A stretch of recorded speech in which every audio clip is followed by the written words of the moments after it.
Well, the payrolls report coming in at 150,000 jobs added in October. That's below estimates. Economists were looking for 180,000 after September's blowout jobs report.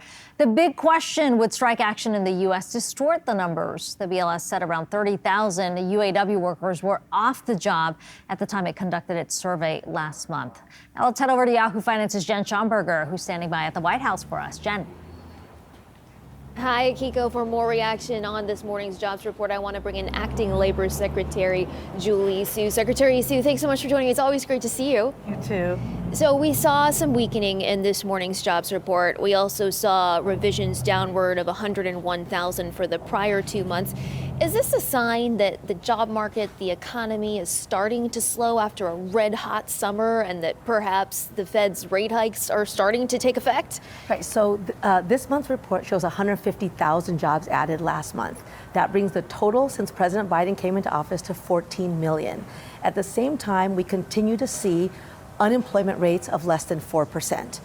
To your point about the adjustments, even if you look at the 3-month adjusted jobs numbers, it's 204,000 per month. Now, recall that over a year ago, President Biden said that if we move from this current period where we were seeing 500,000 jobs a month to a number more like 150,000, it would signal that we were entering this phase of steady, stable, sustainable growth. That's exactly where we are and exactly where he wanted to be. And I think that's a sign that the president's economic policies, that Bidenomics is really working for American workers and also for the economy. Do you think this level of job growth around 150,000 is sustainable as we go through this year into next year? And secondly, do you think this report actually would have been stronger had it not been for the UAW strike? Right, so I don't want to make predictions about it, but I will say, again, the president's policies have defied expectations for a couple years now. People said that it would take a really long time to get to under 4% unemployment. We got there. And then they said there was no way to both control inflation and keep that unemployment rate down. We are also continuing to do that. So I think this is a good news report.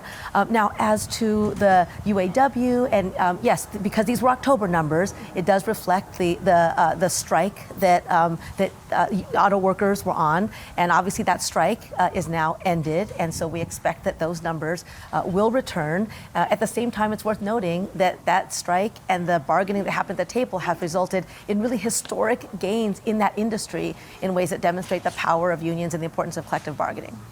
We saw the unemployment rate for Black women specifically spike to 5.3%, higher than the overall 3.9 number.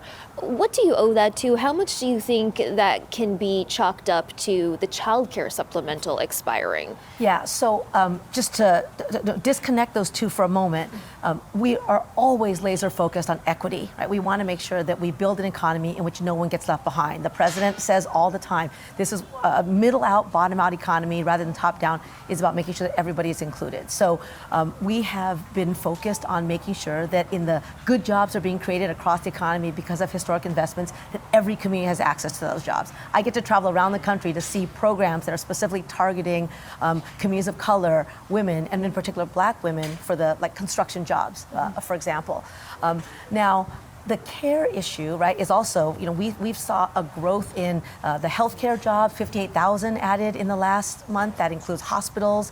It includes social assistance, which is a lot of care for the elderly. These are jobs that can continue to grow in our economy. The Bureau of Labor Statistics predicts that care jobs are going to be one of the fastest growing as we go forward, which makes sense. People are always going to need that.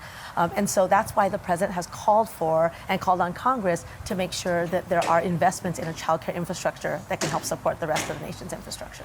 We're seeing, as we've been talking about, cooling on both the top line as well as a little bit on the wage growth, though wage growth still strong. How much do you think we're starting to see this rebalancing in the labor market, something that Chair Powell has actually talked to, where you have more immigration, more workers coming off the sidelines? Do you expect this rebalancing to continue as we go through this year and into next year? Yeah, I think this is about, the transition from what we saw in the last 2 years, right? We were coming out of a global pandemic. We were coming out of the pandemic-induced economic catastrophe. I do think that this is now the transition that the president predicted and that we wanted to see, which was to a rebalanced, steady, stable growth, not the red hot that people said was too hot. But I think, again, Bidenomics is showing that kind of growth allowed for people to come into the labor market, allowed people to achieve a level of stability, and now our focus is on good middle-class jobs being created in all communities.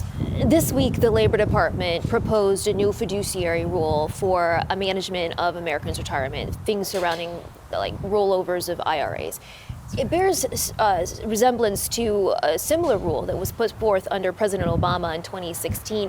That rule struck down by the courts. What gives you confidence this time around that it will be upheld and not see the same fate? So we announced our retirement security rule. We welcome comments on it now, but the point is that for retirees, these are workers who save their entire careers in order to have security and dignity in retirement, right? Paycheck after paycheck, year after year, and those retirement savings should not be compromised by financial advisors who give advice that is not in the retiree's interests. That's what the rule is about. We obviously did it taking into account the court's decision on the prior rule, as well as input from industry. And so we are confident that we've struck the right balance here. All right, switching gears slightly, you and I always talk about women and the economy. I had a conversation with Senator Cynthia Lummis yesterday about women's equal pay, and she told me that when unions are involved, there tends to be more parity between men's pay and women's pay. I know you've done work and research in this area. Why do you think that's the case, and can that be parlayed to other areas of the labor market? What can we learn from that? Yes. So that's a great question, and it's an important point that the strength of this economy and the strength of unions are very much interconnected here. And that's why the president has said, right, he is going to be and has been the most pro-union, pro-worker president in history. And we're seeing that from his historic appearance at a picket line, right, supporting the United Auto Workers, but also policies that really give workers and unions more power at the bargaining table. And there's a whole lot of evidence that results in more gender equity. It results in more racial equity, right, that unions are good for lifting all communities up into good, stable jobs that provide them family-sustaining wages. So yes, and that's partly why we continue to pursue policies that are going to lift up workers, which, as the president says, benefits employers and all of the country. Secretary Sue, thank you so much, as always, for your insights. I appreciate it. So good to talk to you. We'll always. see you next month. Thanks. Thank you. And that's Acting Labor Secretary Julie Su. We will be right back after this.